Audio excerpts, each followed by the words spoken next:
Baltimore Councilman Carl Stokes went on Erin Burnett's show on CNN to discuss the recent protests and riots in Baltimore, and they had an interesting and tense back and forth. The mayor of Baltimore, who's come under a lot of criticism, scathing criticism for her handling of this, referred to the people who were doing this last night as thugs. And she got a lot of criticism for that. There were people I saw on Twitter saying, why would you call them thugs? Then they're not going to listen to you. President Obama also called the protesters, in his words today, quote unquote, criminals and thugs. He also carefully chose to use that word. Isn't it the right word? No, of course it's not the right word to call our children thugs. These are children who have been set aside, marginalized, who have not been engaged by us. No, we don't have to call them thugs. But how does that justify what they did? I mean, that's a sense of right from wrong. They know it's wrong to steal and burn down a CVS and an old person's home. I mean, come on. Come on. So calling them thugs, just call them niggers. Just call them niggers. No, we don't have to call them by names such as that. We don't have to do that. That is exactly what we've sent them to. No, when you say come on what? You would call your child a thug if they should do something that would not be what you would expect them to do. Look, I respect your point of view. I would hope that I would call my son a thug if he ever did such a thing, but... Here's the rule that I just invented right now that we're going to use on this. You are allowed to call looters and rioters and people burning shit down and doing crimes. You can call them thugs for sure.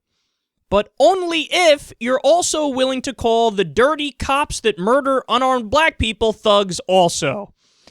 And understand something, especially in the mainstream media in America today, that does not happen.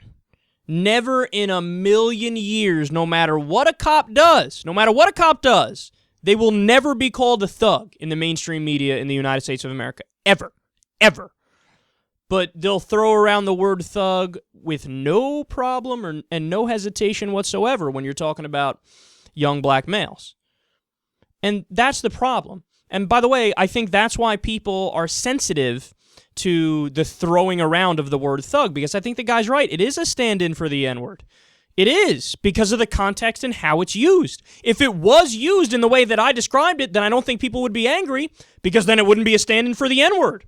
If there were white cops murdering unarmed black kids and the media immediately called those cops thugs all the time, then I don't think you'd see this outrage over the word thug. I think the reason you see the outrage over the word thug is because it really is used at a time when every time you hear it, you know that in the mind of old white people, you can take out that word thug and put in the N-word and people would go, yeah, that's what we really mean. So, and understand, man, it's really fucking frustrating because there's no coverage in the mainstream media at this point of what led to the riots and the protests and the anger. Don't get me wrong, everybody knows, like I said before, I'm on Team MLK in terms of nonviolence being the right way to go. So you can and you should speak out against the people who are doing damage and committing crimes and hurting innocent people and burning shit down. I agree with that. Go after those people.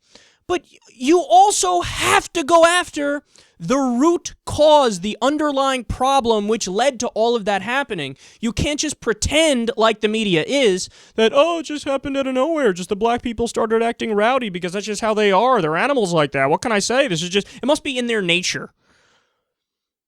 No, talk about the wanton police violence and abuse and murder in many respects. Okay, understand, the way Freddie Gray died, how he had his hands, he was handcuffed, one of his fucking legs looked like it was broken, and he went on a rough ride where they drove fast and took harsh turns when he couldn't, like, break his hit against the walls inside the van, and his fucking spine severed. Okay, that's not the first time this has happened in Baltimore. There's at least 2 other instances where people died because their spines were severed. And this is all because when they take these kids into custody, they treat them like garbage and they're trying to hurt them.